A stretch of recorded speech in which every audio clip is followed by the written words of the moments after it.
Muy buenos días. Muchas gracias, Mariana, por invitarnos a ser partícipes de este bello evento.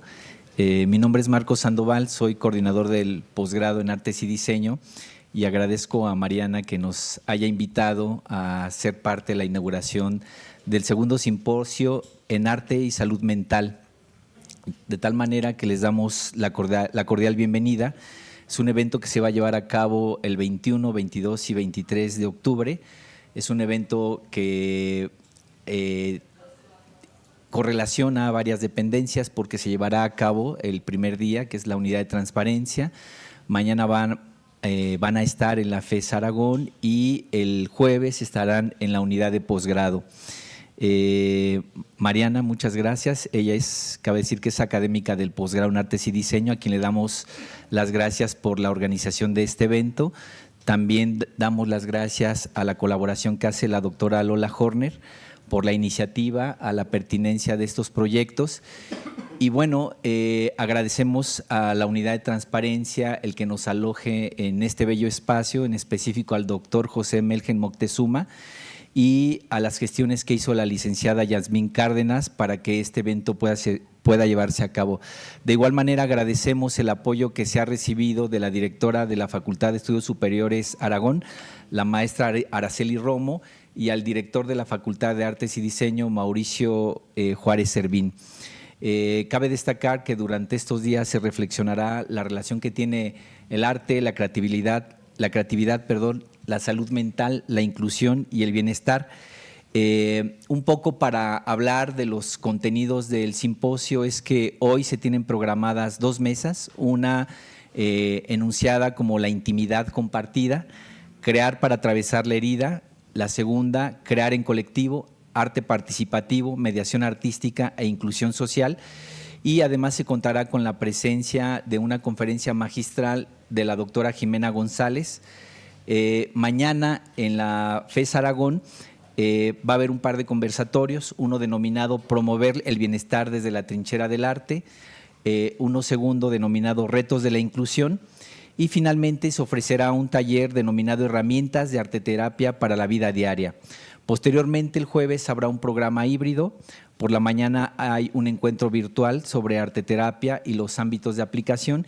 Y posteriormente, en la tarde, en la unidad de posgrado, donde les esperamos también, se realizará una mesa a manera de taller donde se expondrá de manera abierta el diálogo de intercambio de experiencias.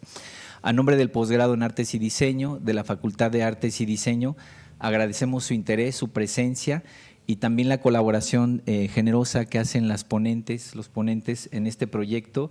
Y bueno, pues les damos la más cordial bienvenida. Deseamos que sea muy provechoso, fructífero y también gozoso. Muchas gracias.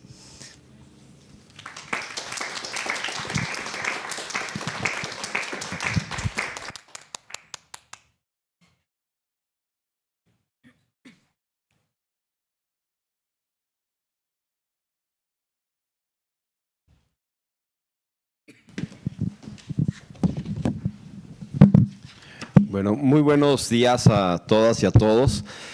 Soy Daniel Muñoz, jefe de la División de Ciencias Sociales de la Facultad de Estudios Superiores Aragón, y en nombre de la doctora Araceli Romo Cabrera, directora de la facultad, pues estamos muy contentos de estar el día de hoy aquí con todas y con todos ustedes, sobre todo también en este simposio que va a reflexionar sobre un tema tan importante para nuestra Universidad Nacional, que es justamente también el tema de la salud mental.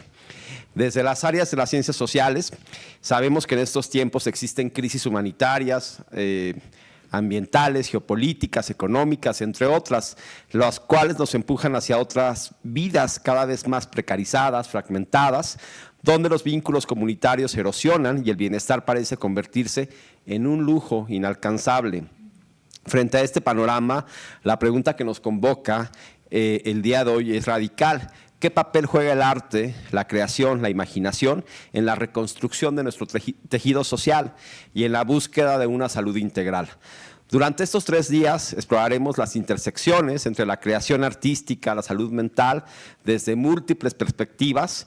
Conoceremos experiencias de mediación artística que han germinado en contextos de violencia y marginación, demostrando que el arte no es un privilegio, sino un acto de resistencia y un lugar de encuentro transformador. Contamos con la participación de artistas, académicos, mediadoras, artistas, neurocientíficas, terapeutas, que han dedicado su trayectoria a tejer vínculos entre distintos saberes. Como espacio académico interdisciplinario, este simposio nos propone un desafío de rigor intelectual, reflexionar críticamente sobre cómo la creación personal, grupal y colectiva puede ser una herramienta de transformación social, autoconocimiento y equilibrio emocional. Sin caer en la idea romántica de que el arte por sí solo resuelve problemáticas estructurales, se trata de comprender cómo funcionan estos procesos, en qué contextos son más efectivos, quiénes se benefician y cómo pueden articularse para llegar a generar políticas públicas integrales. Este es un espacio para aprender unos de otros, para cuestionarlos críticamente, para imaginar colectivamente otros mundos posibles.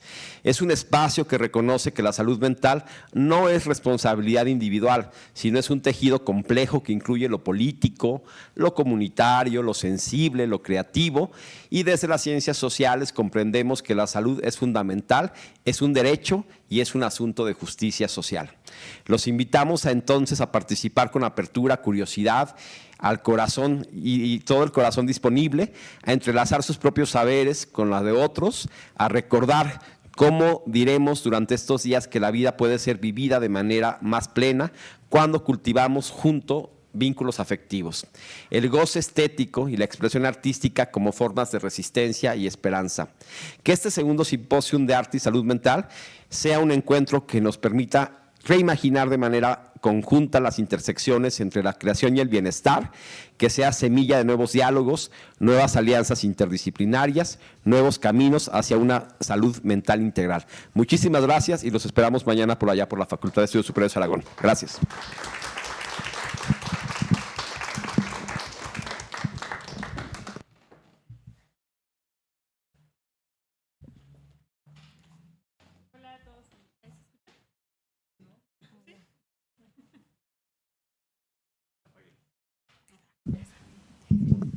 Bueno, hola a todas y a todos, gracias por estar aquí. Creo que ya no queda mucho más que agregar.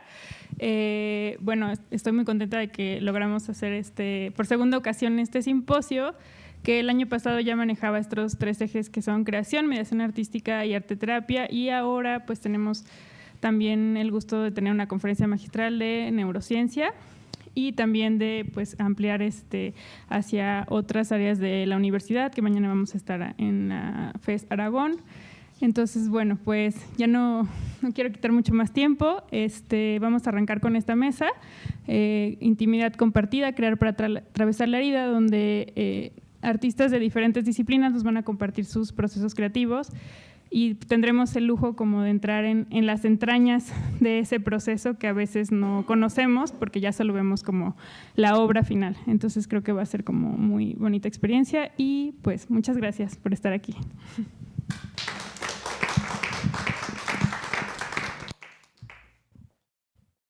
Buenos días. Buenos días, ¿se escucha? ¿No, verdad? Entonces uso Buenos días a todas, a todos. Bueno, pues el evento ya no necesita presentación, ¿verdad? Estoy muy emocionada también de la invitación para moderar y presentar a estas grandes artistas e investigadoras. Pues bueno, vamos a comenzar con nuestra primera ponente, la maestra Paulina Vázquez. Ella es artista visual e investigadora, graduada con honores de la Escuela Nacional de Pintura, Escultura y Grabado La Esmeralda y de la Maestría en Investigación en Artes Visuales de la Facultad de Artes y Diseño de la UNAM. Ha desarrollado una trayectoria que combina la creación artística, la investigación transdisciplinaria y la docencia. con casi 10 años de experiencia en la enseñanza de las artes. Su trabajo se ha presentado en exposiciones individuales y colectivas en diversos espacios culturales y ha participado como ponente en coloquios y congresos nacionales e internacionales.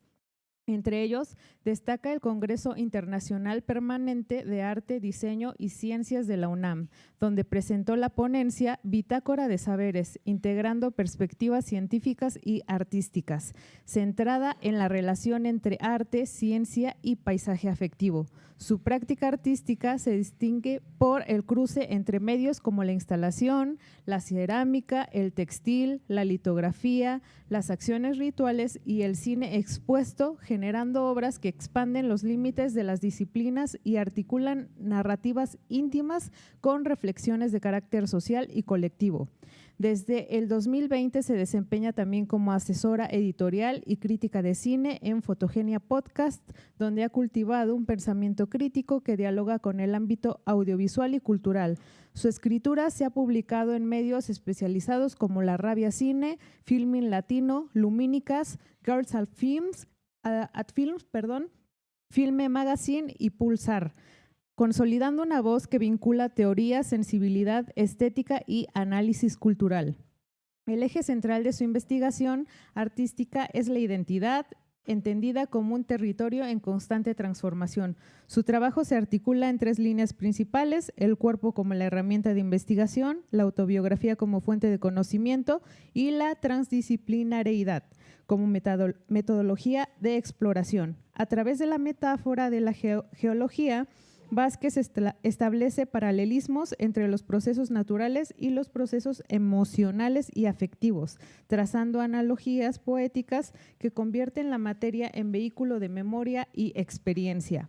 Así, las formaciones geológicas se vuelven metáforas de los vínculos humanos, sedimentaciones, erosiones y fracturas que dialogan con la vida íntima y social.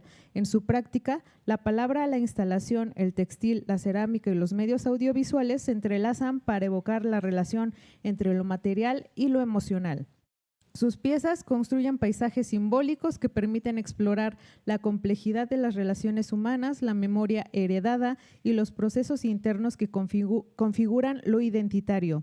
Este enfoque, profundamente transdisciplinario, abre posibilidades para conectar lo personal con lo colectivo, lo científico con lo poético y lo ritual con lo artístico.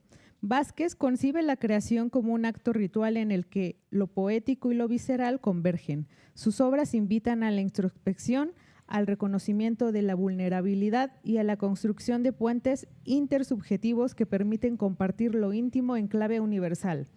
En este sentido, su producción no solo busca ser un objeto estético, sino un espacio de encuentro y transformación donde la experiencia personal se convierte en metáfora compartida y el arte se afirma como una práctica vital y afectiva y comunitaria. Pues como ven, es un gran currículum, aparte es una artista multidisciplinar, como vemos, ¿no? Solo falta que venda pozoles los domingos, ¿no? Entonces, vamos a comenzar con el título de la ponencia de la maestra: Cartografías afectivas, el cuerpo y la ternura como instrumentos para evitar el territorio. Por favor, maestra, adelante. Muchas gracias. Por favor, la siguiente. Tendida sobre una roca al sol, me siento lagartija. Un reptil cuya piel se confunde con la textura de lava petrificada que sostiene mi cuerpo. Percibo su linaje y su existencia. Son muchísimo más longevos que los de mi especie. Mis manos palpan la experiencia… ¡Ay, la luz, por favor! Gracias. No veo nada. De ser y estar con la roca mientras me transformo en ella. Mientras la mentira que llamamos naturaleza se desdibuja al tiempo que reconozco mi cuerpo y mi propia existencia como parte de este paisaje. No soy yo, no es ella, somos nosotros. Buenos días, mi nombre es Paulina Vázquez y yo soy artista visual investigadora. Mi trabajo parte de la autobiografía, o dicho de otra forma, de la búsqueda personal de comprender mi identidad a partir de los lugares y los vínculos que habito. Para mí la creación y la investigación artística no son una forma de ilustrar ideas o conceptos, sino una forma de habitar mi propia existencia y entablar un diálogo íntimo con el territorio y quienes le habitan. Desde mis prácticas tejo una cartografía de los afectos, un ejercicio de orientación emocional y simbólica que me permite rastrear en un mapa mi linaje y evolución personal dentro de la cordillera. La geología es parte de mi lenguaje. A través de ella puedo traducir lo indecible cuando me refiero a mí misma, a mi familia o a lo que acontece en el paisaje emocional que transito.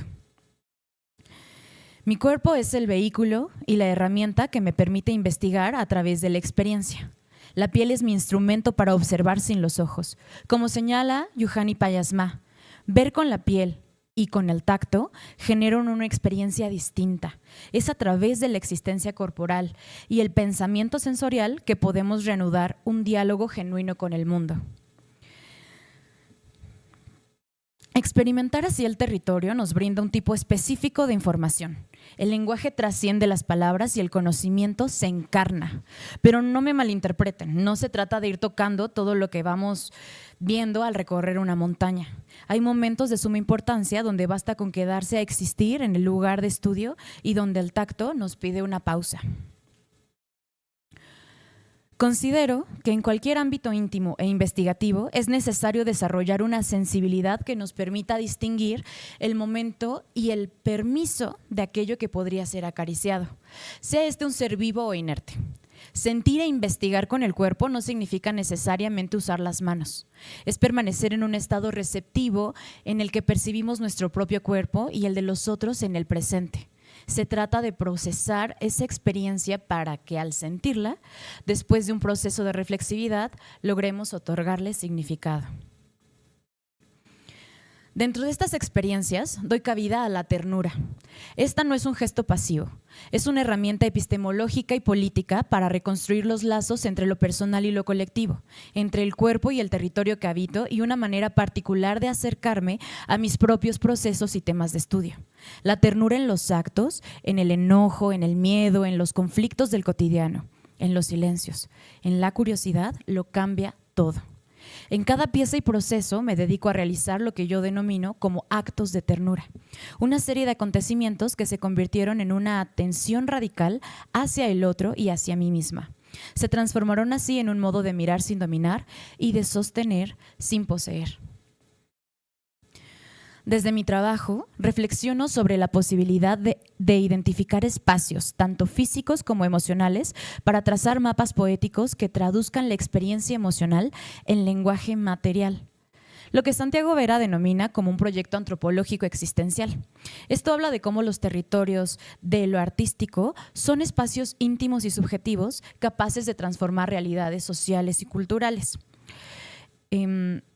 Esto sucede cuando nuestras razones más íntimas, ligadas a lo mítico y a lo simbólico, impulsan el compromiso artístico. Yo asumo ese compromiso.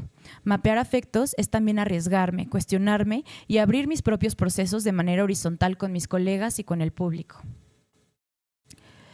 Orbis Terrarum Nexus fue el proyecto donde, de manera transdisciplinaria, comencé el análisis específico de mis vínculos para realizar estas cartografías afectivas. Es así como en mi trabajo, propongo que la investigación artística, entendida por Natalia Calderón y Fernando Hernández, no solo es una metodología que se cuestiona a sí misma y que legitima otras formas de conocimiento, sino como un campo donde es posible tener espacios de convalescencia, introspección y encuentros con los otros y con los espacios más íntimos y oscuros de mí misma. Con este panorama sobre la mesa, me doy el permiso de abrir este espacio a una esfera más íntima y contarles de humano a humano cómo nació mi proyecto y mi nueva forma de producir e investigar. Entre la teoría y la experiencia, mi investigación encuentra su raíz en lo personal. Mi abuelo Volcán recién había fallecido y yo me preguntaba, ¿a dónde va el amor cuando ya no hay un cuerpo que lo reciba? El miedo fue un motor que poco a poco se transformó en preguntas y esas preguntas se volvieron procesos y piezas artísticas que me llevaron por muchos senderos y estos senderos me llevaron a comprender los procesos de vida y muerte. En las piedras comencé a obtener respuestas que me abrían el camino y una tarde de junio, mientras miraba cómo rompían las olas del mar de Cortés, llegó a mí la primera señal mientras leía En caso de amor de Andu Formantel. Se debería observar más a los minerales, a los guijarros, a la lava petrificada, a los fósiles, la roca. Ellos nos dicen lo que somos. Es en esta mineralidad que nos atrincheramos cuando el amor nos es retirado. La muerte de las personas que amo y la muerte de los vínculos que he compartido me simbran. Cuando alguien se va, el paisaje se transforma. Los cerros se desgajan, las montañas se erosionan, hasta formar desiertos. Las piedras de río se vuelven arena, los volcanes se apagan. Pero siempre, siempre, siempre la roca se transforma. Dentro de 5,000 millones de años, el sol lo va a devorar todo. Y a pesar de todo, algo de nosotros persistirá en el polvo de las estrellas. Si bien nuestros tiempos son distintos a los de las rocas, nos parecemos mucho a ellas y a los paisajes que forman. Yo lo veo de primera mano en mi familia. Mi mamá es una obsidiana filosa y certera. Mi papá es un sabio fósil de amonita y mi hermano es arena, que va y viene con el movimiento del agua. Yo soy hija de mi abuela montaña, una roca metamórfica que nació en el resguardo de su profundidad. Más adelante me reconocería dentro de ella como una cueva húmeda, oscura y profunda. Estaba llena de grietas por donde entra la luz. Mi abuela montaña me enseñó a tocar, cuidar y observar. Me invitaba a nombrar a otros seres y a tratarlos con el mismo amor con el que me cuidaba a mí. Ella fue mi principal colaboradora, compañera en el paisaje, y no solo para mí, sino para todos y todos en mi familia, que habitamos durante tantos años sus faldas. Con esta metodología de aproximación y el reconocimiento del paisaje ya establecido, comencé a sentir una pulsión por distinguirme de estos estratos geológicos y recorrer por mi propio pie la cordillera. Descubrí que en mi propio cuerpo habitan minerales presentes en las rocas, como la hidroxiapatita presente en los dientes, o el zinc, el cobre y el hierro presentes en el cabello. El cabello es el depósito mineral del cuerpo. Me desprendí de esas memorias minerales de mi cuerpo para recorrer con menos peso los senderos. Ese hallazgo me llevó a mirar también hacia adentro y ahí pude reconocer una oscuridad incómoda que anhelaba ser reconocida y sanada. Para explorar esa cueva interior realicé una serie de autorretratos en litografía y bordado en gran formato, como un modo de habitar y reconocer mi propia sombra. Incluso esta pulsión de conocer a través del cuerpo me convirtió en un espacio habitable, reencarnando la memoria de mi abuelo volcán en mi propio cuerpo.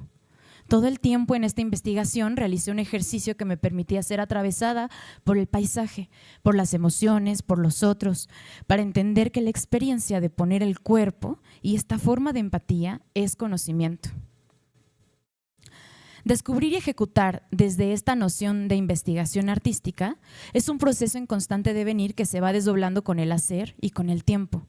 La creación no deja de ser representación para convertirse en presencia. No se trata de ilustrar, sino de permitir que el proceso mismo sea una experiencia compartida. El resultado está en el proceso. Es por eso que en mis instalaciones o acciones rituales el público no solo observa, participa desde la percepción, la presencia y el tacto. Vivimos tiempos de segregación y violencia rotunda. La vida cotidiana nos orilla a la supervivencia y nos hace perseguir un ideal que nos obliga a competir por una idea de éxito consumista, vacía y desconectada de la realidad. Nos han dicho que la naturaleza es todo eso que el ser humano no ha tocado, como si no fuéramos parte de estos ecosistemas que estamos asesinando.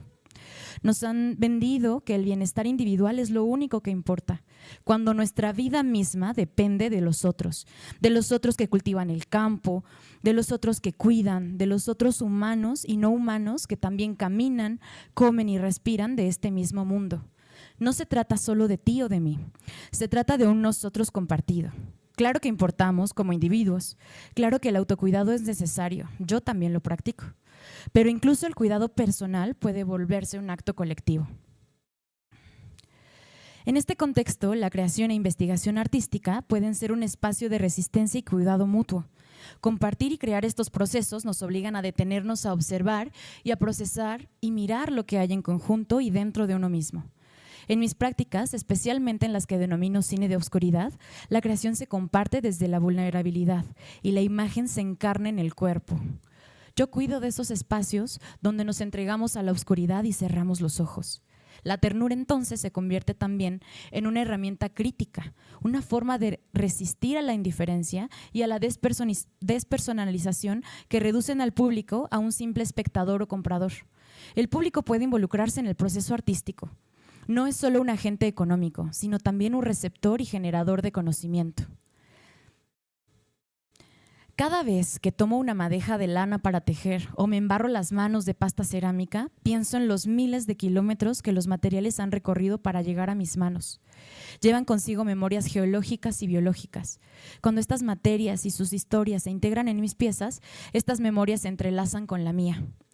Y cuando comienzo a leer teoría o abro mi trabajo a los ojos de otros colegas y artistas y académicos, confirmo que la investigación artística también es una forma de interdependencia.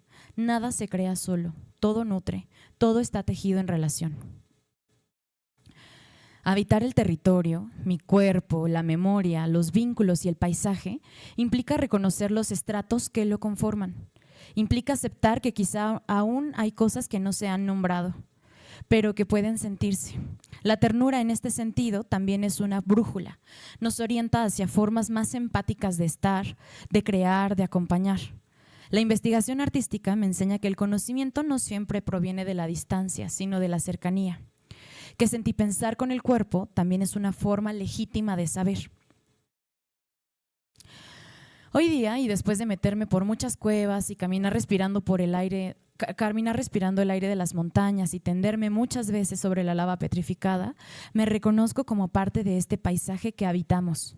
Si la geología puede enseñarnos cómo la Tierra se transforma lentamente, la práctica de la investigación artística desde una perspectiva autobiográfica, sensible y situada, puede demostrar cómo nosotras, nosotros y nosotres, como seres humanos y artistas, también lo hacemos. Para mí, crear, investigar y habitar el mundo son actos inseparables. Cuidar es una forma de amar y de liberar, de respetar los propios procesos, pero también los de los y les de otros. Y para mí además es un compromiso. A toda costa sigo expandiendo esta cartografía hacia nuevas corporalidades y paisajes. Cada día me propongo continuar construyendo un nuevo nosotros, un espacio donde el arte sea resistencia al olvido, afirmación de la vida y un lugar de ternura. Gracias.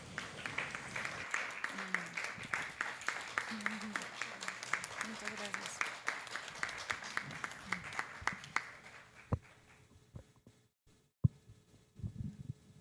Bueno, estuvo muy intenso, ¿no? Pero, o sea, sentí la emoción. Muchas gracias, maestra. Y pues vamos a reponernos un poquito, pero mientras tanto les voy a leer la semblanza de nuestra siguiente ponente, que es Yamile Tanús Kerstup. Es licenciada en Historia, egresada de la UNAM. Se formó como bailarina de danza contemporánea en diversos cursos, en los talleres libres de la UNAM y cursando parcialmente la carrera de danza contemporánea en la escuela Olin Yolistli. Posteriormente se formó como artista circense aeralista. Se ha desempeñado como artista escénica desde el 2004, participando en compañías de circo contemporáneo, danza y performance. Participó como bailarina en la compañía Circo de Mente con la obra Regresa a mis pies. Desarrolló un número unipersonal en Aro, fue integrante de la compañía Onírico Danza Teatro del gesto bajo la dirección de Juan Ramírez y Gilberto González en las obras Memoria sin mar, Un grano de sal y El camino más largo. Bailarina y aerealista de la compañía Flip Circo en la obra Hotel, dirigida por Juan Ramírez. Actualmente codirige junto con Mauricio Montesinos el laboratorio Compañía de Movimiento Tabique. Desde el 2006 es docente. Su enseñanza ha evolucionado e integrado diferentes corrientes de movimiento, diferentes estilos de danza, acrobacia, yoga, perspectiva somática, etc. Su metodología integra el proyecto de acompañamiento e investigación corporal llamado Las Rutas del Cuerpo, enfocado en movimiento que toma bases del sistema nervioso, la memoria y el trauma en el cuerpo. A raíz del fallecimiento de su padre y de sus dos abuelas, decide tomarse una pausa del mundo escénico para integrar los duelos. Es a partir de ese momento que se abre un periodo de investigación corporal vinculado profundamente a la emoción en el cuerpo, a encontrar caminos de movimiento desde la vulnerabilidad y que al mismo tiempo sea un medio para organizar el dolor de la experiencia. En los últimos años ha hecho algunos ejercicios coreográficos y de dirección desde este enfoque. Nada está perdido para siempre, conforma la primera obra que sale al mundo desde esta aproximación. Y bueno, su ponencia se titula La herida te muestra el camino. Por favor, adelante con la ponencia.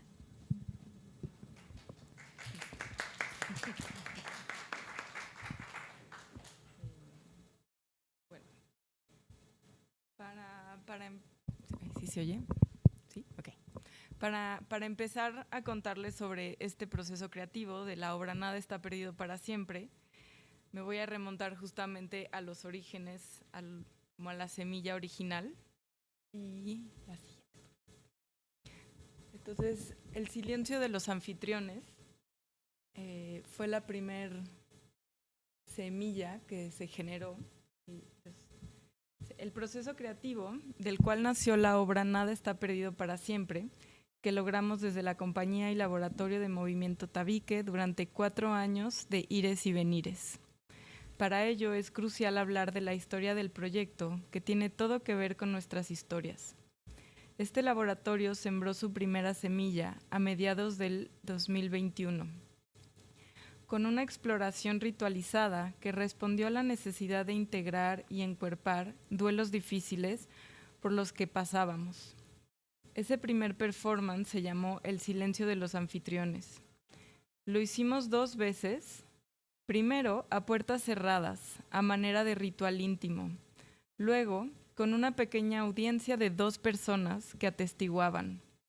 A partir de ese primer experimento decidimos continuar, ahondar los recursos corporales y conceptuales para crear algo diseñado para un foro, con la intención de desdibujar la cuarta pared, que tanto intérpretes como público puedan ser interpelados por emociones universales. Y en la imagen, ese primer performance lo hicimos en donde yo vivía, que en ese momento estaba como bastante vacío. Entonces hasta allá se ve pues el departamento donde vivía. Hicimos como todo un viaje ritual, sacamos cartas, tarot, oráculos, llevamos fotos como de nuestra infancia, de nuestros padres, de las personas que ya no estaban y que sin embargo estaban en nosotros y que eran parte de ese proceso. Y creamos una cosa como muy ritual, pero que en cosa de 5 minutos se volvió una obra completa. Es como la cosa más fácil que he podido experimentar. Y realmente desde ahí se sembró la intención de generar una obra que fuera una especie de microcosmos de la historia entre Mauricio y yo, que algo que siempre le decía y algo que yo siempre sentía era que como si tuviéramos un acuerdo de almas, que nos íbamos a agarrar de la mano e íbamos a terminar esa obra pase lo que pase y que nos íbamos a ayudar a caminar esa herida. Fueron 4 años de sí, no, sí, mejor ya no, en fin, les iré contando. Y ahí empezó. Entonces, bueno, ese es como el programa de mano que Mau hizo para nuestras 2 personas que fueron a vernos. Y bueno, ese es como esa semilla. De ahí, pues como ya dije, nos enfocamos a decir, ok, sí nos gustó, pero queremos hacer algo enfocado a escena, algo que esté pensado en ser visto y que sea entendido también, como sí tenemos algo que decir y no queremos que sea solo algo performático y que cada quien entienda lo que pueda entender. Entonces, bueno, surge Nada está perdido para siempre, que el tema central de Nada está perdido para siempre es el miedo a la muerte propia y a la de seres queridos, a que las cosas terminen, también el miedo a la vida, a los nuevos comienzos, a sentir. La obra trata de dos personas que se conocen mientras aprenden a caminar por la vida y al mismo tiempo hacia la muerte. Retrata un proceso de acompañamiento y de resignificación. Es una obra que subraya el valor de la sinceridad y la vulnerabilidad como acto de rebeldía en un mundo violento, entendiendo que así como hacemos guerras en nuestro interior, las reproducimos en nuestras interacciones cotidianas que escalan hasta violencias sistémicas. Esta obra es una reflexión íntima de nuestras luchas y vulnerabilidades, que a su vez son lugares comunes. Pretende conmover e invitar al espectador a cuestionar su historia y el futuro que anhela. Consideramos que en tiempos tan convulsos como los que vivimos, estos cuestionamientos son urgentes. Y bueno, a partir de esas reflexiones iniciales, como queremos hacer algo que rompa la cuarta pared, queremos explorar la herida y ser muy transparentes, pues nos empezamos a cuestionar muchas cosas, como qué queremos decir, como qué realmente es eso que tenemos que decir y que consideramos que queremos poner ahí, qué queremos que se vea o que se entienda, qué condiciones necesitamos generar para llegar ahí. ¿Es coherente? ¿Es honesto? ¿Me gusta? ¿Me siento segura mostrando esto o hay resistencias? ¿Qué necesita la obra para que la historia pueda ser contada? ¿Cómo quiere ser contada esta historia? Y muchas de estas preguntas surgieron también gracias a otras personas. Durante el proceso hicimos 2 o 3 como ensayos con público y pues invitábamos a personas con experiencia escénica que confiábamos a que al final nos diera retroalimentación. Y una amiga en algún momento, con otras palabras, nos dijo, bueno, ¿y a ustedes les gusta lo que están haciendo? Y fue una pregunta bien fuerte, ¿no? Como bien confrontadora. Pero creo que es bien importante como artista poderla responder y no importa lo que estés haciendo, ¿te gusta? ¿Es tuyo? Está bien. O sea, responde a tu necesidad. También como mucha honestidad, porque muchas veces en artes escénicas uno esconde, ¿no? Se esconde en el virtuosismo, en que se vea bonito, en ciertas armonías. Y no tenemos como esa capacidad de decir, yo quiero que se vea el dolor y quiero que se den cuenta que esto se trata de eso, ¿no? Entonces fue como un clavado muy honesto a decir, ¿qué quiero que se vea? O sea, ¿qué de esta herida estoy compartiendo? Y como con toda la dificultad y toda la vergüenza que pudiera implicar, atrevernos a navegar eso. ¿Qué condiciones necesitamos para generar llegar ahí? Entonces eso también es bien importante y viene como este tema de los espacios seguros, ¿no? Pero ¿qué es un espacio seguro? Porque no porque digas que es un espacio seguro se convierte en un espacio seguro y eso es súper relevante.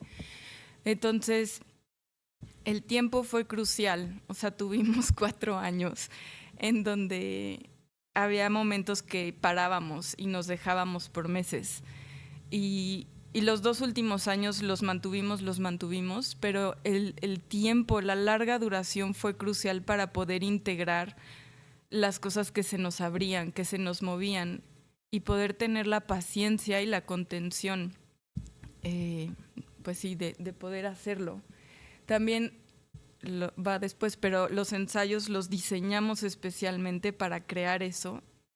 Y si es coherente, si es honesto, si me gusta, pues bueno, viene de lo mismo, ¿no? Como no tratar de hacer más de lo que quieres hacer porque crees que lo que quieres hacer no es suficiente. Entonces como que le empiezas a arropar de cosas, ¿no? Y como discursos que no son necesarios. Y entre más sencillo es mejor. En este caso, como que de repente teníamos así como un esquema súper ambicioso y fue gracias a que nos fueron diciendo, pero, o sea, ¿de qué se trata su obra? O sea, todo eso sobra aquí, como ¿por qué se están complicando la existencia? Entonces fuimos editando, quitando cosas que que realmente no eran necesarias y que respondían más a una necesidad de esconder pues esa como que era tan frágil para nosotros.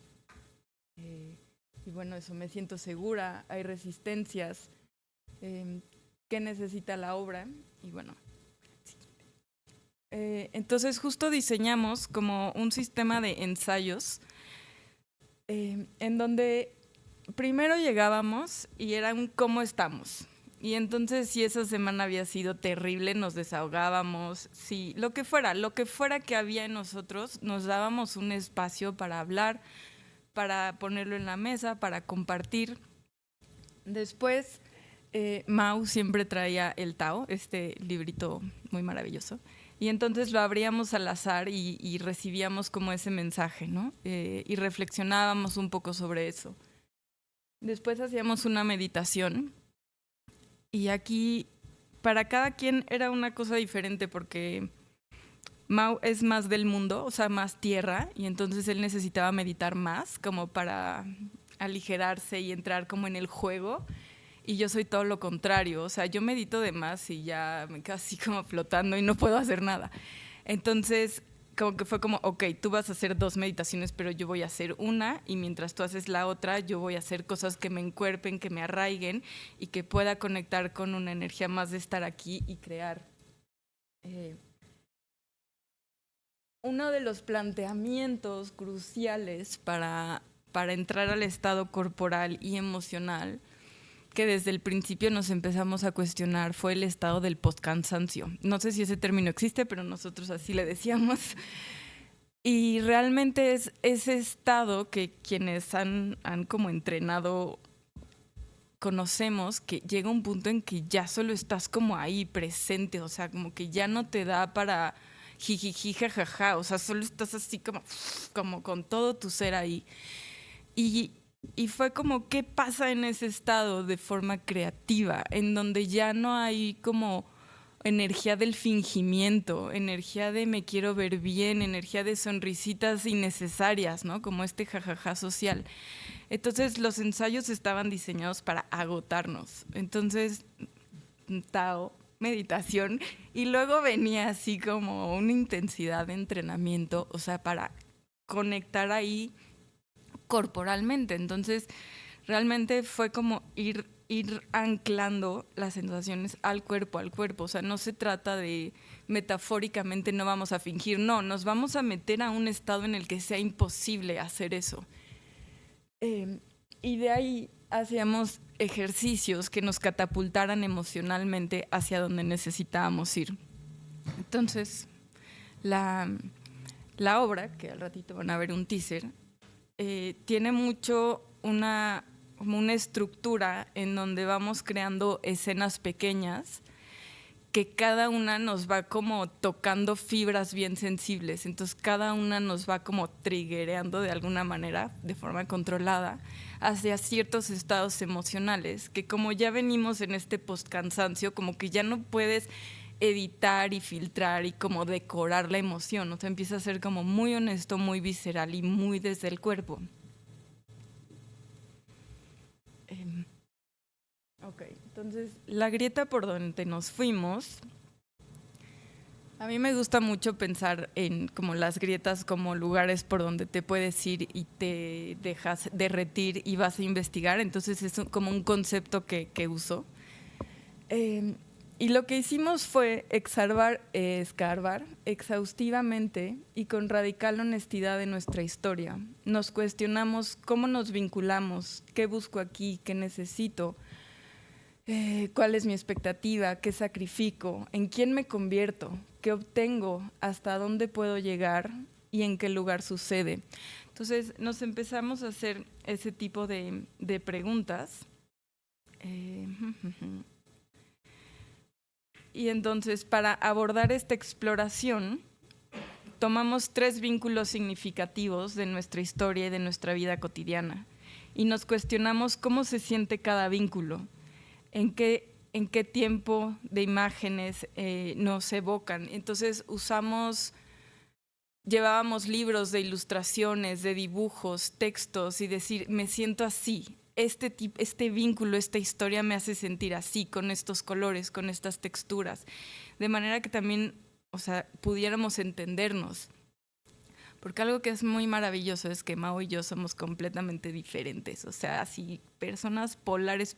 Entonces, muchas de sus experiencias, pues yo nunca las he vivido. Entonces, fue muy, muy enriquecedor poder hablar y compartirnos eso. Usamos elementos de teatro, de diferentes estilos de danza, performance, diferentes lenguajes corporales para poderlos codificar y cargar en el cuerpo. Desde la primera llamada nosotros ya estamos en escena creando este estado post-cansancio. Entonces estamos agotándonos literalmente mientras la gente nos ve y es una como propuesta de exponernos desde ese momento. No cuando ya estás así, tercera llamada y todo bien. No, o sea, desde ese momento de darlo todo, hay accidentes, quién sabe qué está pasando. O sea, como esa vulnerabilidad y romper esa cuarta pared desde el principio. Ideas a recordar. Creo que todo proceso creativo tiene momentos de que te atascas, de que no sabes cómo y por dónde. Y algo que a nosotros nos ayudaba mucho era recordar que es un juego, que o sea, hay juegos que te gustan, hay otros que no te gustan, pero no importa, hay un marco delimitado en donde tú te metes y te entregas y que pase lo que tenga que pasar y eso está bien. De pronto quitarte del centro, que no se trata de mí, sino de la obra, de una historia que quiere ser contada y que yo también quiero contar, obviamente. Volver a empezar. Este proceso lo derrumbamos como 3 o 4 veces y volvimos a empezar. Y fue como una ferre, decir, queremos hacerlo, no sabemos cómo, pero lo estamos descifrando y volvimos a empezar.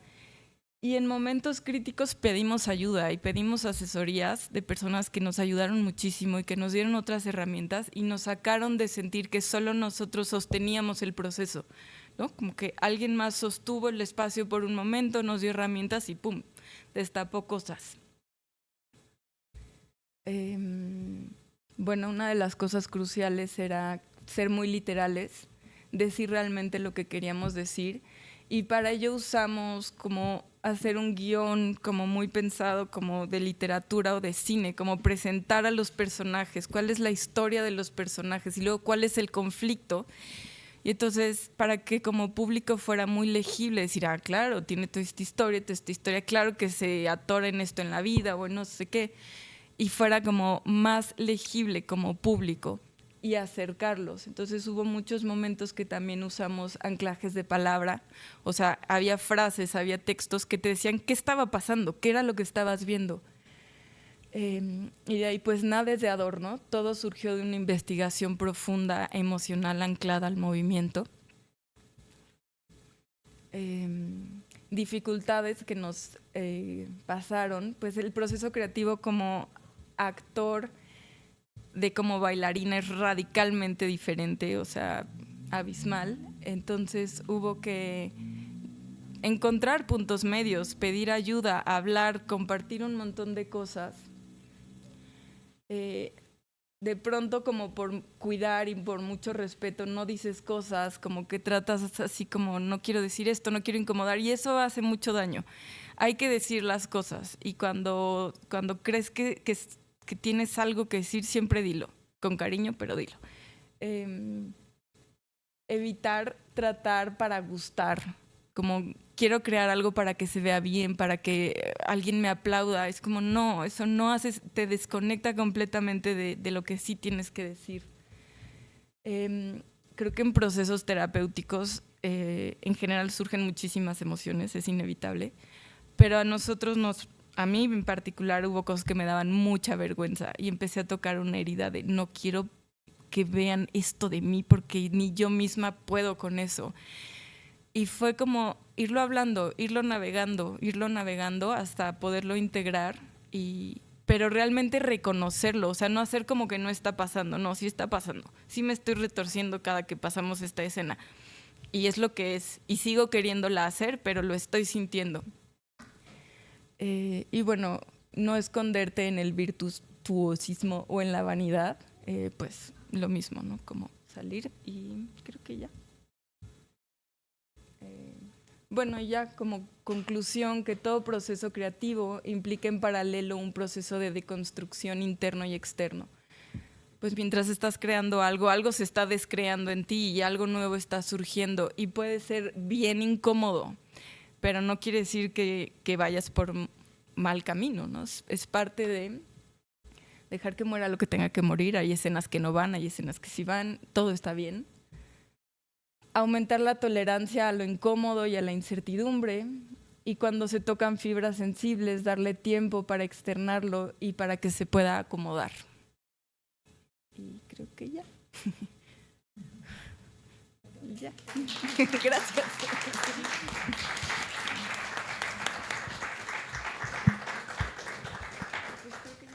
Muchas gracias, Yamile, por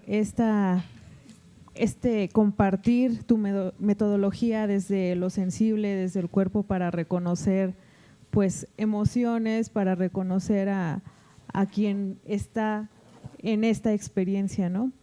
Muchas gracias, y más tarde vamos a tener preguntas y respuestas, pero por ahora vamos a pasar con nuestra última ponente de esta mesa. Cristian, bienvenida. Cristian Burkhardt, alemana de origen, vive y trabaja en México desde hace 30 años, de formación politóloga y cineasta. Es egresada del Centro de Capacitación Cinematográfica, CCC. Cuenta con una trayectoria multifacética que combina el cine, la escritura y la docencia. En su obra utiliza los dispositivos del diario, el archivo y la arqueología de los medios para hilar entre la memoria íntima y social, en tanto que explora diferentes formatos narrativos. De su filmografía destacan su ensayo autobiográfico Vuela Angelito, La Emperatriz de México y su multipremiado documental Trazando a Leida. Ha incursionado en proyectos de cine expandido y transmedia, tales como Tanuximbal, En Camino y reconstrucciones de Ambulante AC y Jiqueteya, una súplica. Ha ganado diversos premios, entre ellos la beca Media Arts Fellowship de la Fundación Rockefeller, la beca Ambulante Gucci, y ha sido miembro del Sistema Nacional de Creadores.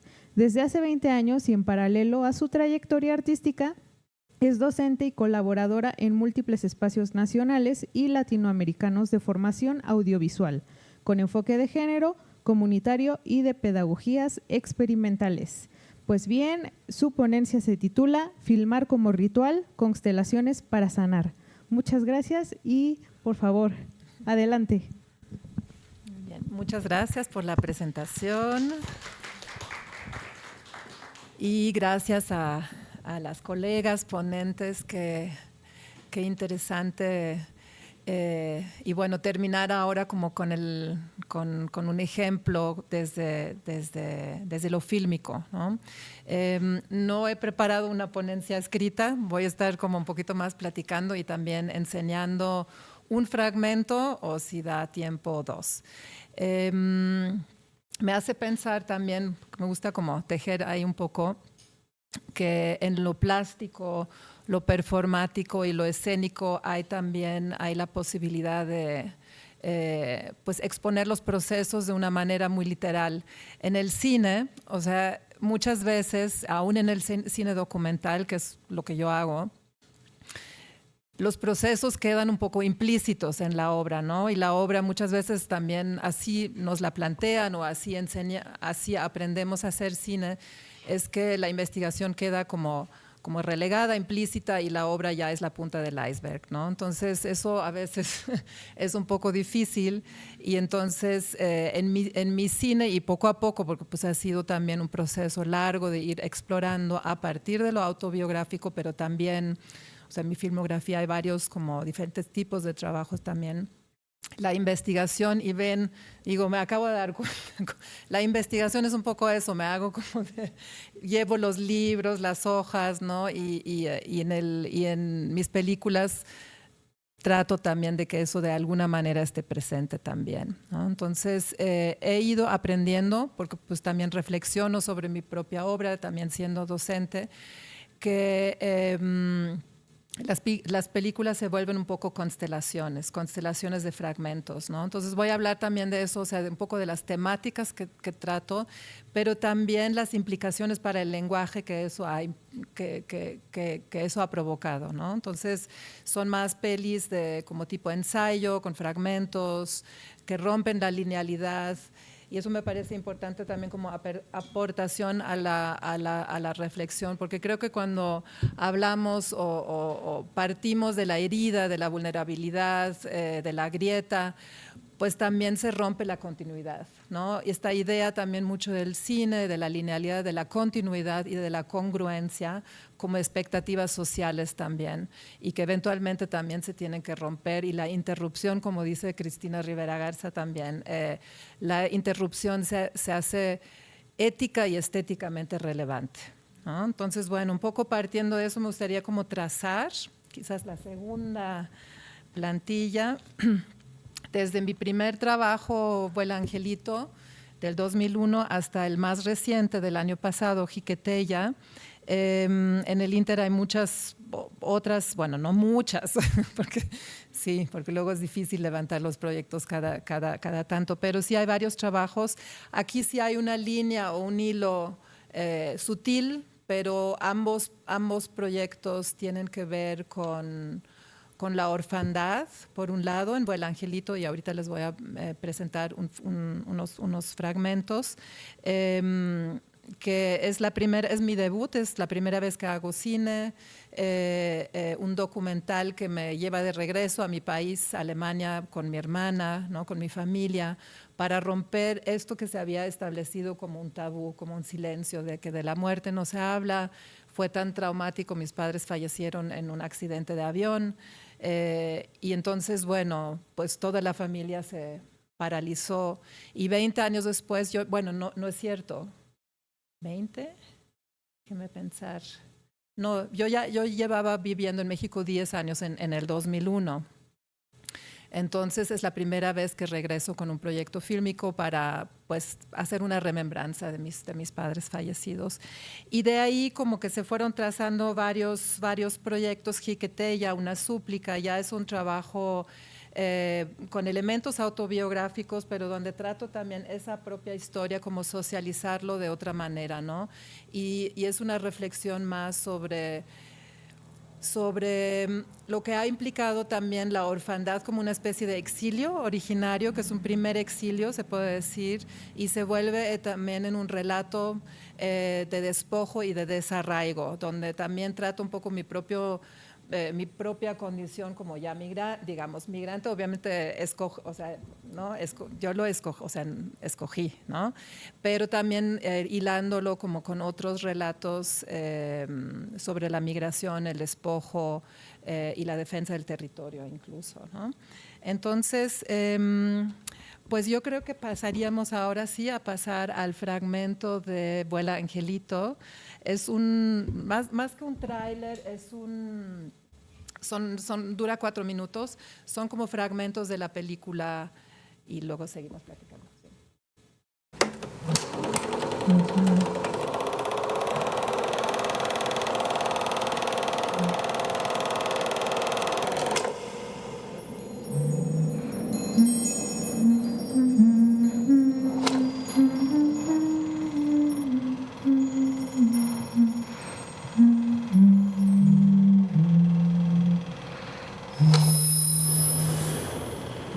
Tote und 10 Verletzte forderte dieses Flugzeugunglück in Athen.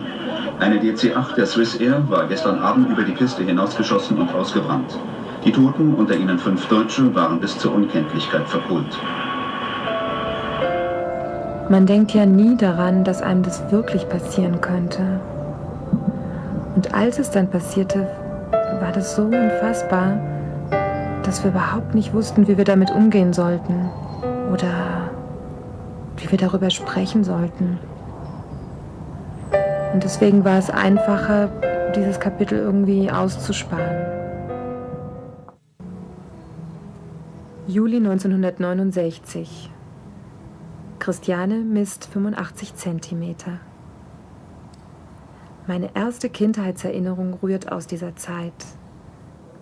In der Nacht der Mondlandung weckte mich meine Mutter und holte mich vor den Fernseher und sagte ganz aufgeregt: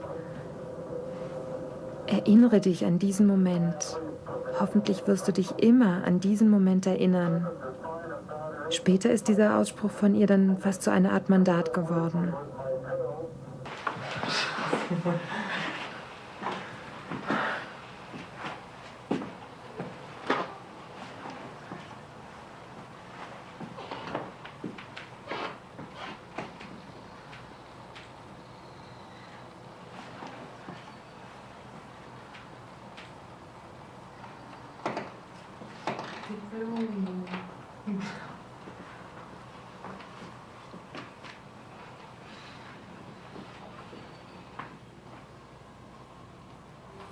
Kannst du dich daran erinnern? So An die Verabschiedung nicht richtig, ne?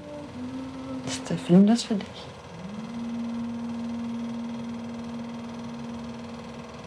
Das sind die letzten Aufnahmen, die unsere Mutter gefilmt hat. Super 8 Aufnahmen, ungefähr 1,5 Monate vor ihrem Tod. Das sind die letzten Aufnahmen, sowohl von uns Kindern als auch von den Eltern. Aber jetzt sind das die ersten Bilder, um den Film weiterzumachen, das Kapitel wieder aufzugreifen und unsere Geschichte weiterzuerzählen. Tonband wird bald alle sein. Jetzt schreien wir noch mal alle 4 von hier schreien jetzt alle noch mal in die Muschel auf Wiedersehen. Achtung, Moment. 1, 2, 3. Auf Wiedersehen!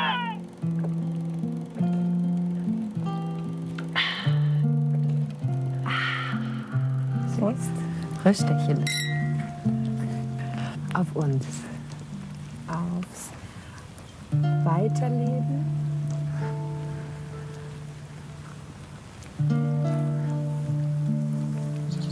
Und auf die Lebendigkeit. Salut. Salut.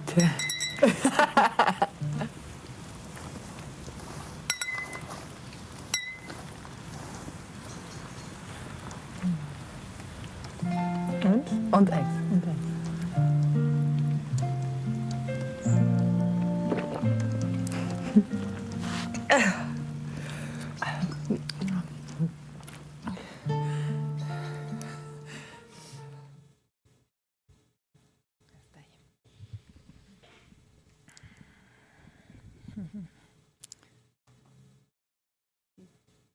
Vamos a la siguiente imagen. Sí. Bueno, hay varias cosas ahí esbozadas, ¿no? La película obviamente pues tiene como varios recorridos en Alemania, en otoño, a los lugares de la infancia, eso es como uno de los elementos. Pero el elemento más importante, y yo creo que ahí descubrí también algo, y sigue siendo como para mí una huella de las más importantes, es que mi madre también fue cineasta, aunque amateur, ¿no? En ese momento, estamos hablando de los 70s, que todavía no era tan común o tan popular, ¿no? Pero ella sí grababa Super 8 y claro, yo ya de joven estudiante, ya en México viviendo, de pronto dije, no, claro, tengo que como que regresar a ese baúl de los rollos de Super 8, que los tenía obviamente, eran parte de mi acervo, de las imágenes que me habitaban, ¿no? O sea, claro que las conocía, pero pues sí, ya con una mirada, nueva, como cineasta, pues lo quiero como volver a mirar y quiero hacer una especie de renarración también, ¿no? O sea, ya ver este celuloide, estos materiales, que además en ese momento estamos hablando finales de los 90s, en México no era como muy común, o sea, después hubo todo un giro hacia lo autorreferencial, pero no era como muy común hablar desde lo autobiográfico. Pero empezaba a ver como ese tipo de cines y también obviamente ya investigando desde los 70s en otros contextos cinematográficos, y se habla de este cine como un cine huérfano precisamente, o un cine doméstico, ¿no? O sea, los materiales personales, familiares, que se pueden eventualmente como volver a usar. Entonces, claro, ahí empieza como una especie de diálogo también con, no nada más con los materiales, sino con la mirada de la madre, ¿no? Entonces hay esa imagen que es como emblemática y curiosamente se ha vuelto una imagen que reaparece en algunos de mis otros trabajos, reaparece también en algunas cosas que he escrito, porque es un poco como, sí, yo siento que es el origen de todo, ¿no? Yo te veo y tú me ves, ¿no? Ese juego, ¿no? Yo creciendo como niña con una madre que nos estaba enfocando y que obviamente lo odiábamos por momentos, ¿no? Así como mi hija también odia que la grabe, pero le digo, ni modo, o sea, porque hay que hacer esas memorias, ¿no? Y gracias a eso, pues tengo imágenes en movimiento de mis padres, ¿no? Entonces, esto, pero digamos, más allá también de lo que quiero hablar es esta última escena que es muy bonita y es conmovedora y la gente se conecta también, más allá de lo, digamos, de lo evidente de un ritual, ¿no? En Alemania con tequila, no había mezcal en ese momento, ¿no? De lo sanador que puede ser eso, ¿no? Ese ritual de flores en el cementerio, brindar por algo, evocarlo. Lo que terminé entendiendo también, ya llevándolo nuevamente al arte, ¿no? y al lenguaje, es lo que permite el cine, al menos, y supongo que otras artes también, es crear espacios o realidades artísticas, realidades fílmicas, donde por la característica del cine es que el cine trabaja con, además de que es imagen y sonido, es tiempo y espacio, ¿no? Entonces, gracias al cine y a la edición, que forma parte también de la narrativa, porque estoy editando ahí estos materiales de Super 8, pues es posible de pronto unir tiempos que no son, o sea, que no son cronológicos, ¿no? Y entrar en una temporalidad cinematográfica, ¿no? Donde sí es posible brindar con los padres fallecidos. Y por la magia también del cine, de que es, pues, ¿no? De que es como nuestro retrato, o sea, sí se crea una realidad muy, muy cercana a la realidad. Y esto no fue algo que tenía como del todo claro, ¿no? Cuando hice la película, pero ya editándola, y digamos, hasta la fecha, creo que ese es para mí el gran atractivo, a veces también el gran reto, pero sí se pueden crear espacialidades y temporalidades en el cine como muy particulares, ¿no? Y en mi último trabajo, Jiqueteya, por ejemplo, ahí lo que hago mucho es como jugar también con espacialidades distintas. Son 3 aeropuertos, o sea, vuelve a aparecer el tema del avión, de los aeropuertos, de los territorios, o sea, distinto. Pero 3 espacios, 3 aeropuertos, perdón, deshabilitados en México, Texcoco, o sea, que nace como un territorio, un aeropuerto deshabilitado, ¿no? Digamos, nace como ruina, se puede decir. El aeropuerto donde fallecieron mis papás, que también en Grecia, que ya también es un aeropuerto deshabilitado, y otro aeropuerto en Alemania, y pues se crea ahí como una especie de laberinto moderno, ¿no? Vamos a la siguiente. El adiós y el hola de nuevo, eso también creo que para mí ha sido como importante, en este caso de Vuela Angelito en particular, ¿no? Que aparentemente es una película sobre la despedida, pero también es un hola de nuevo, ¿no? Es la posibilidad de un reencuentro en este brindis final. Bueno, la siguiente, nada más una referencia, también traje este libro, pues digamos, es que cuando hice la película sí hubo que justificarse incluso un poco, como que de por qué sacar temas tan personales y cuál es el interés, ¿no? Siempre nos tenemos casi que defender. Creo que hoy ya no tanto, pero sí en ese momento también. Pero bueno, empezó a haber como intereses académicos también de escribir sobre estos temas. Y Vuela Angelito, por ejemplo, es una película que sigue circulando en televisión, incluso en el Canal 22, en el Canal 11 se ha presentado, en Alemania también, y bueno, me da mucho orgullo. Estos son otros trabajos míos. La siguiente, porfa, Trazando a Lleida, que se mencionó en la presentación. Esto ya no es un trabajo personal, es más bien una crónica de un caso de una chava que busca a sus padres fallecidos, sus padres desaparecidos durante la Guerra Sucia. Y lo que se empezó a consolidar como una escritura propia ya es como el acompañamiento desde la intimidad también, aunque sean otras personas, ¿no? Es una especie de diario o crónica de su propia búsqueda, mucho desde la cercanía, y desde entonces yo empecé incluso a agarrar la cámara, aunque no soy fotógrafa profesional, es una cámara un poco precaria, chiquita, pero sí prefiero eso, como por las cercanías que se puede como generar con otros protagonistas. Y Trazando a Lleida es una película pues muy desde la amistad y la cercanía en esta búsqueda de su familia. En Camino, pues ya es un proyecto más expandido. Hay un libro también y es también un diario de campo a sitios de excavaciones en el sureste de México, y nuevamente aparece como el diario y la fragmentación. Eso quizás como para la discusión también, una escritura fragmentaria, ¿no? Como una forma también de plantear esos relatos, ¿no? Aquí pues nada más algunas imágenes. La siguiente como de que en todas las películas siempre hay momentos como de reconocerse en los propios archivos fotográficos o cinematográficos, como una forma también de reautoría o renarrarnos, ¿no? Como un acto de sanación también, ¿no? Ese es el libro que les acabo de enseñar, iba el siguiente, y lo mismo el libro. También está escrito, la siguiente, como mucho a partir de fragmentos, que eso sería lindo como seguirlo platicando también como una forma, ¿no? Y Jiqueteya, bueno, ya no vamos a ver igual el fragmento, pero también es mi última película donde porque me parece que, no es esto, ok, pues leámoslo. Son un poco como ideas que también planteo mucho como en mis clases, ¿no? De sobre los dispositivos narrativos en torno a la herida y la investigación, ¿no?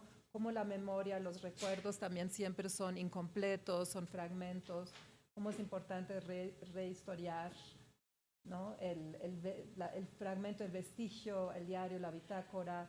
Pensar también en narraciones como en forma de archivo o álbum, ¿no? Y algo que me parece como muy bonito, pensando los álbumes también como un dispositivo narrativo. Cuando uno abre un álbum, a veces empiezan a surgir asociaciones o pautas que conectan imágenes o relatos diversos, y eso es una magia para mí siempre, como así se construye mucho este libro, cuando logramos conectar fragmentos aparentemente disímiles, como que hay una magia, ¿no? Narrativa que surge ahí.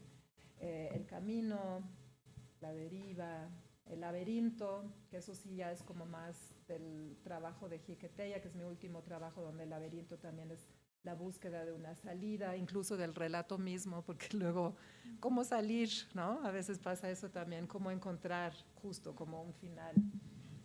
Y también como sucede en Vuela Angelito en Jiqueteya, también es como un poco tratar a partir de estas narraciones fragmentarias, como construir el propio mito, encontrar metáforas, ¿no? También. Muy bien. ¿Sí?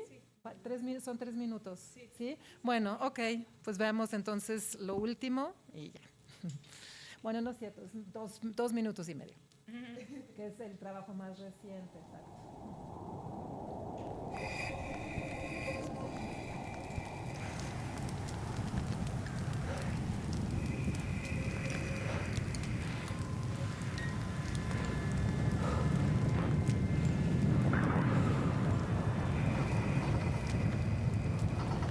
So the end of the runway was this, probably? Yes. Berlin's Old Tempelhof Airport. This is where a new refugee camp is being built.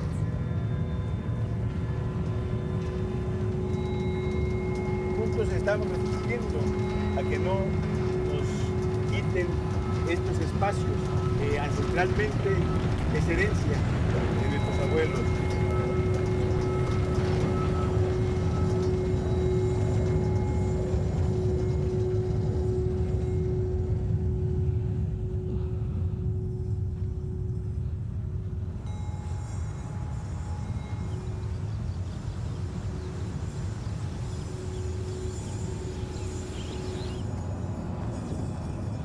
Jiqueteya, un nombre para la súplica. Vengo en paz. Te ofrezco mi petición. Dame un día más, una tarde, una parcela, un huerto para crecer algo nuevo, una semilla, una rama al lado de un lago seco, al lado del mar.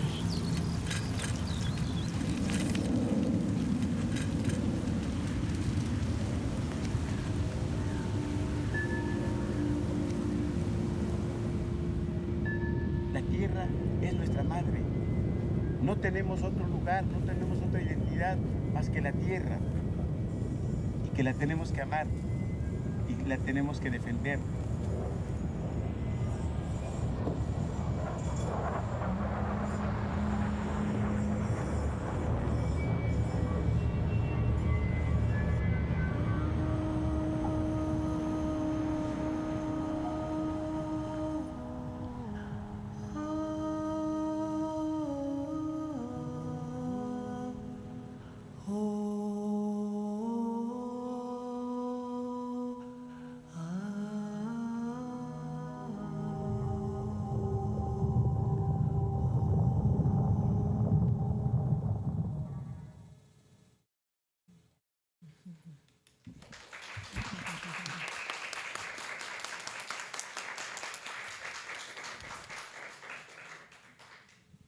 Muchas gracias por esta presentación que no solo ha sido presentar producciones artísticas, sino parte de sus vidas, ¿no? Entonces, pues muchas gracias, me emocionaron mucho y seguramente es un sentir colectivo, ¿verdad? Y pues bueno, seguramente tienen preguntas, comentarios respecto a estas producciones de las artistas presentes. Entonces, me gustaría saber si tienen alguna pregunta, un comentario.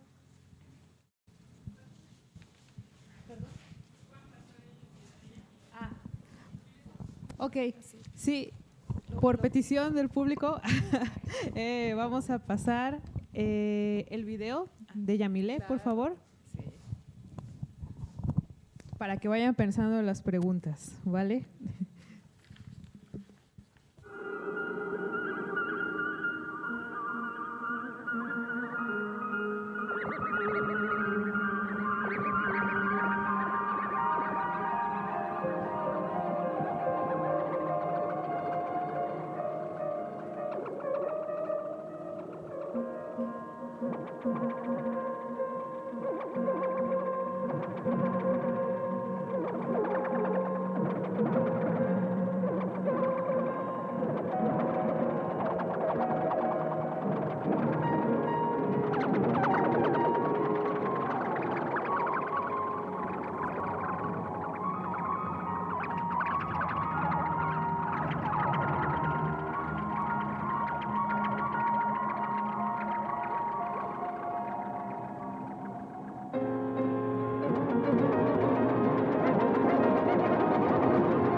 Bueno, valió la pena, ¿no? Muy, muy bueno. Ok, entonces vamos a pasar al momento de preguntas y respuestas. Vamos a dar oportunidad de 3 preguntas. Entonces, por favor, ¿quién quiere ser la primera persona?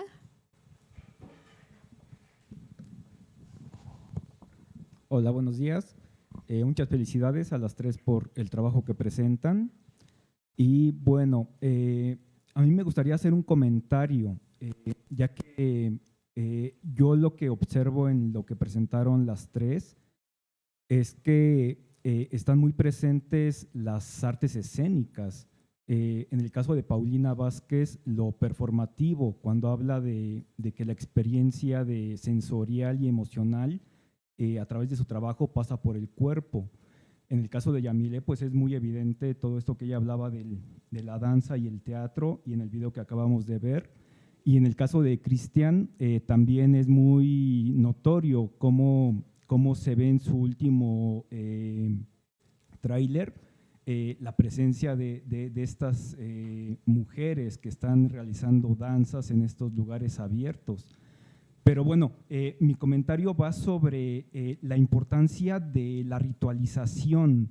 También Cristian mencionaba que lo del ritual pues tiene un efecto pues quizá muy obvio, pero a mí no me gustaría obviar el efecto del ritual con respecto a las artes escénicas. Recuerdo mucho lo que mencionaban tanto el antropólogo Víctor Turner como el historiador Mircea Eliade en cuanto al efecto del ritual en las sociedades antiguas. Y a mí me gustaría recalcar el efecto que ellos mencionaban sobre la temporalidad, el tiempo que se empezaba a gestar en un ritual, que la importancia de los rituales era que hacían que las personas que participaban del ritual entraran en un tiempo diferente al tiempo cotidiano. Y lo recalco porque Cristian también mencionaba esto de las constelaciones y de que en los trabajos de las 3 hay un tiempo no lineal, hay un tiempo que se reconfigura. Y me parece, como atendiendo a esto que mencionaban al inicio, de que uno de los objetivos del simposio es entender los procesos de cómo el arte genera o ayuda a tener otras narrativas. Me parece muy importante esto de la ritualización, porque las 3 mencionaron lo del ritual. Paulina mencionó, no ahondó mucho, pero sí llegó a mencionar cierta ritualización antes de esta exploración con los minerales. Igual Yamile menciona esta ritualización con el Tao, ¿si era el Tao o el Tarot? Todas. Y Cristian también lo mencionaba. Pero precisamente mi comentario va sobre eso, la importancia de entrar en cierto ritual para entrar en un tiempo no lineal y que este tiempo no lineal nos permita esa experiencia de poder reconfigurar la historia o los elementos de nuestra historia que nos queremos contar, porque también es algo que se hablaba sobre cómo contar una historia de una forma diferente, quizá de una forma que nosotros sintamos que nos está restaurando a nosotros mismos para sentir que la narrativa no es la que me impusieron o no es la que nos han impuesto, sino es una narrativa que a mí me ayuda a comprender la historia que me sucedió y a reconfigurar y recolocar esos elementos de la forma en la que estoy necesitando en ese momento de mi vida. Pero bueno, ese era mi comentario. Y pues no sé si ustedes quieran ahondar sobre esta importancia de la ritualización dentro de su obra como un elemento previo que ayuda a entrar en estos estados, pues no sé, como necesarios para poder hablar y reconfigurar estas historias y estas necesidades que cada una tenía en su exploración. Gracias.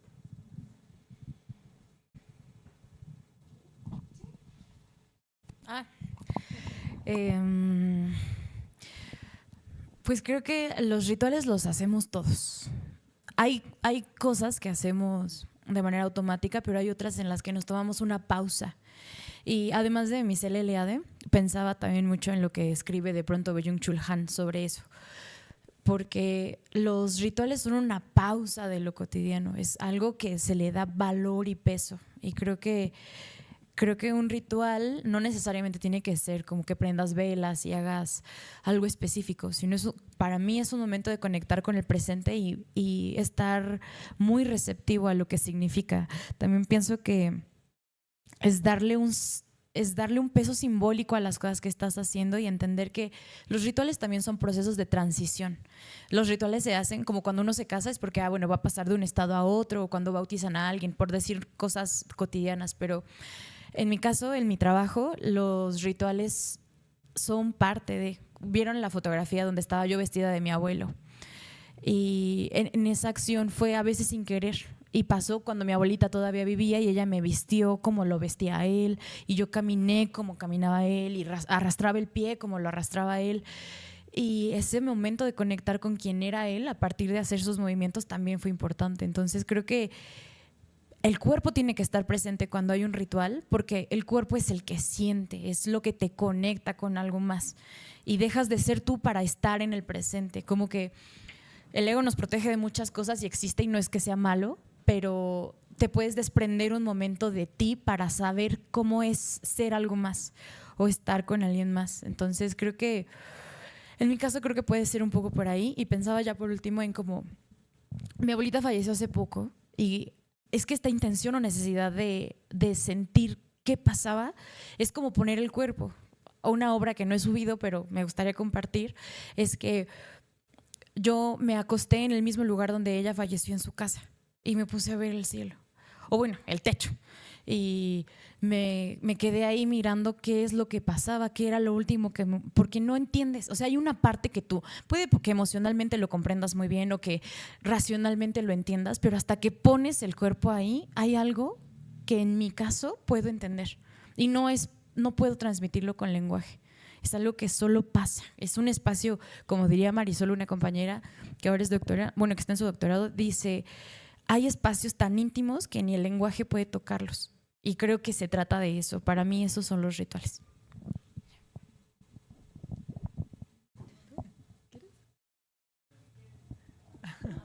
Sí, también poquito, ay, sí, pero cómo nos gusta hablar de esas cosas, ¿verdad? También, sí, quizás brevemente, porque un poco ya lo he dicho, pero creo que la reconfiguración del tiempo, de la posibilidad también de narrar los tiempos de otra manera, eso en sí es una salida también, porque generalmente nos pesa, o sea, hablando de dolores, ¿no? Porque también hay rituales para celebrar la vida, el bautismo, en fin, ¿no? Pero digamos, para justamente como transitar y transicionar y poder como mediar o remediar las ausencias, la pérdida, la muerte, por ejemplo, las tragedias. Lo que hemos aprendido mucho es como la inevitabilidad en este pensamiento también muy como desde lo judío-cristiano, yo supongo, ¿no? O lo greco-romano, ¿no? Como la tragedia, lo inevitable, y el destino forzoso. Lo forzoso, ¿no? O sea, lo inevitable. Entonces, pues los rituales también rompen eso, ¿no? O sea, como que de pronto hay otras constelaciones posibles, y a mí eso, salir de la literalidad de los acontecimientos, eso creo que es como una gran salida, y lo llevo como al último, ¿no? Por ejemplo, en casos como de las grandes tragedias sociales también, recuerdo y di en algún momento con eso también cuando pasó la muerte del hijo o el asesinato del hijo de Javier Sicilia, ¿no? O sea, los movimientos de los familiares. Y luego las y los periodistas o escritores, Javier Sicilia también mismo siendo, ¿no? Escritor, como haciendo esa pregunta, ¿cómo seguir hablando, ¿no? Con la garganta cercenada o con la garganta cerrada, ¿cómo seguir narrando? Entonces, creo que vuelvo a sacar a colación la cita de Cristina Rivera Garza, ¿no? Como ahí sí la interrupción y encontrar otras escrituras. Por ejemplo, Sara Uribe, Antígona González, por ejemplo, no sé si la ubican, es también un relato como más fragmentario, donde no es un juego retórico, ese tipo de formas no son caprichos, es como a propósito incluir la ruptura, la ausencia, la palabra borrada, o sea, ese tipo de ejercicios formales, pues también buscan una equivalencia a esto que no se puede narrar, a esto que está ausente y todo eso. Entonces, bueno, yo creo que las búsquedas tanto como de fondos, pero de formales también son súper importantes y nos ayudan a transitar, ¿no? Ya no sé qué decir. Bueno, nada, como en relación a la percepción del tiempo desde la experiencia ritualizada o ritualizante a través del cuerpo, creo que sucede algo muy interesante y es como de mis temas de investigación, que es como que se abre un umbral. Entonces, mucho del ritual es como traer toda tu atención que se queda como dispersa en el mundo, en personas, en actividades pendientes, lo que sea. Es como recoger tu atención, tu presencia, como muchos de tus recursos, y dirigirlos a algo y ponerlos ahí. Y cuando los pones se abre una percepción del tiempo muy particular, que es como la presencia, ¿no? O sea, estar toda tú aquí. Y creo que cuando conjuntamos esos recursos se abre una experiencia del tiempo que te permite organizar experiencias que ni tú sabías que necesitabas organizar, ¿no? Como que, entonces, por un lado es como, para mí, cómo generar ese contexto o ese momento que me permita, y por otro lado es, una vez que estás ahí, como que más que algo en concreto, es como que se permite algo. Y creo que eso es muy relevante y muy necesario, y todas las culturas antiguas lo sabían, ¿no? Y creo que es mucho de lo que intuitivamente estamos intentando retomar desde diferentes lugares, como recuperar esos espacios de reorganización desde lo colectivo también.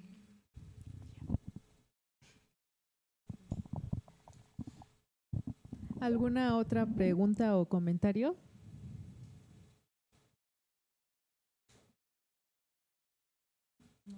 Sí, no se amontonen, ¿eh?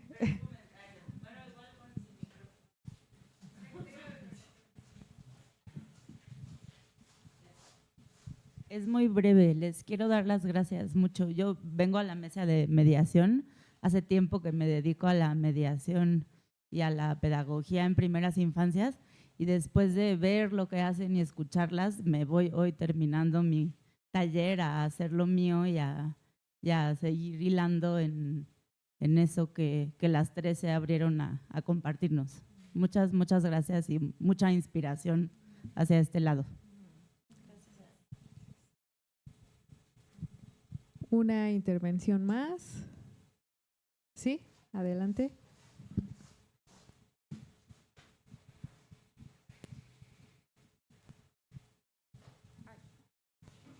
Hola a todas.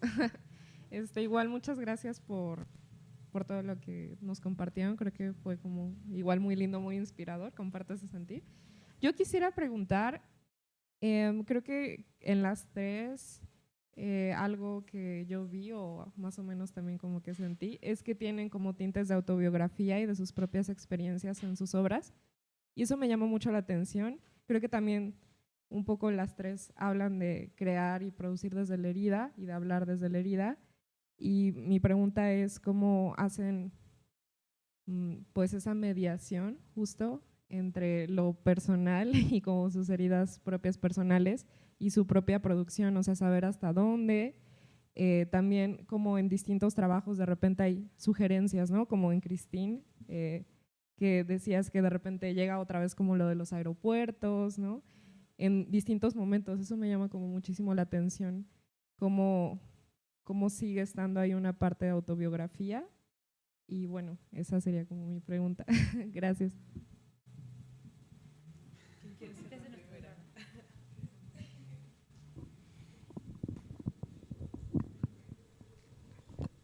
Bueno, en mi experiencia no hay distinción, y creo que es importante no tratar de separarlo. creo que justo ese en este proceso creativo fue de las cosas que más nos atoró, como querer, como sí pero no.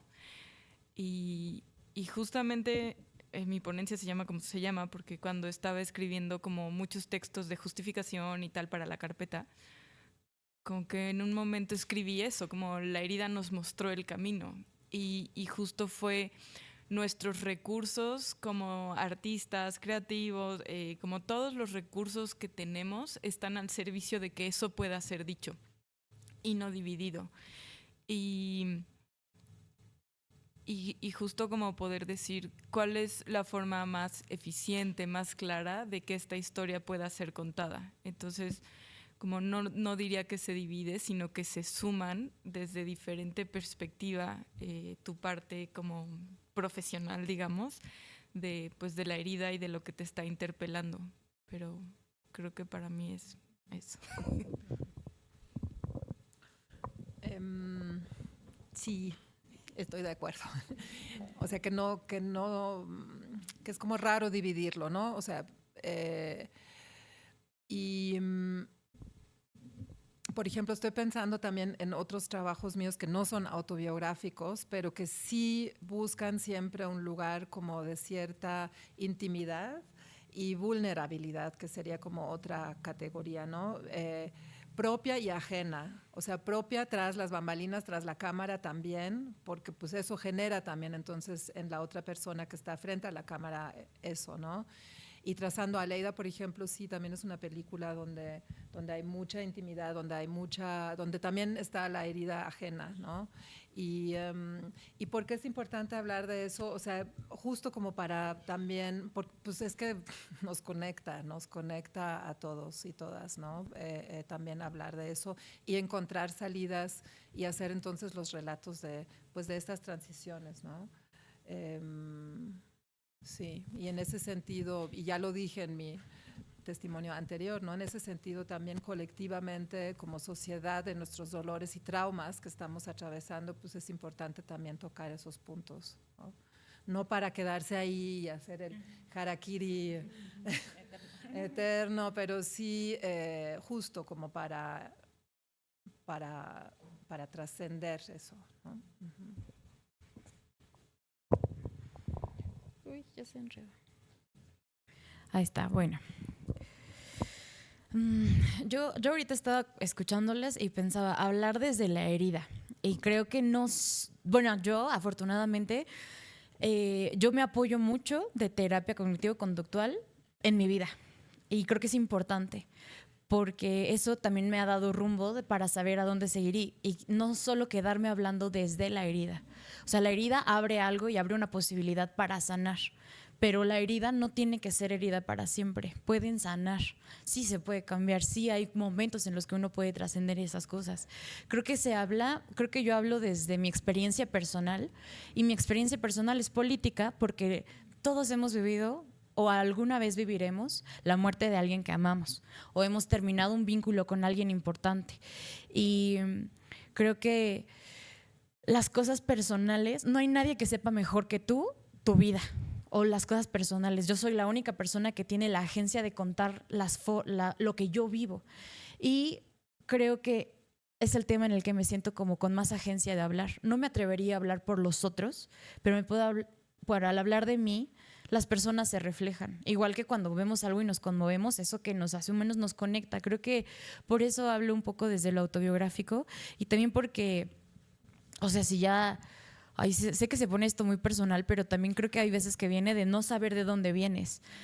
Cuando empecé a indagar dónde venía, también me di cuenta de que hay una parte de mi familia que se pierde. O sea, no sé de dónde empezó mi línea. Y empezar a buscar eso, pues es como un motor que de pronto me quiero entender por qué pasan las cosas. Y pues finalmente creo que hablar de nosotros es importante porque está mal visto hablar de lo que nos duele o ser productivos o tapar los cuerpos o ese tipo de cosas sensibles porque son incómodas de tratar. La verdad es difícil hablar de la muerte o es difícil hablar de algo que te pesa mucho, de cómo te ves a ti mismo, de cómo me veo yo, de cómo somos leídos. Y creo que hablar de eso es un acto político, hay que ser vistos. Hay que ser vistos. Así como mi historia es necesaria para mí externarla y compartirla, también la de ustedes. Y creo que cuando compartimos así, nos mostramos humanos, es cuando de verdad se hace un vínculo con otra persona. Y creo que eso es como lo valioso que me hace seguir haciendo mi producción a partir de mis cosas. Y ya. Pues muchas gracias a las tres por compartir sus historias, ¿no? Por compartir sus procesos. Creo que hablo por todas y todos que nos llevamos ese picor para crear como que esas ganas de, yo también quiero mostrar parte de mi vida en lo que hacemos, ¿no? Y pues vamos a pasar a el momento de la entrega de constancias a nuestras participantes. Aquí tenemos la constancia de Yamile.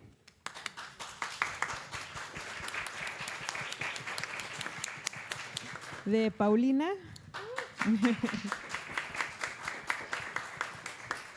Y de Cristian. Muchas gracias. Y pues bien,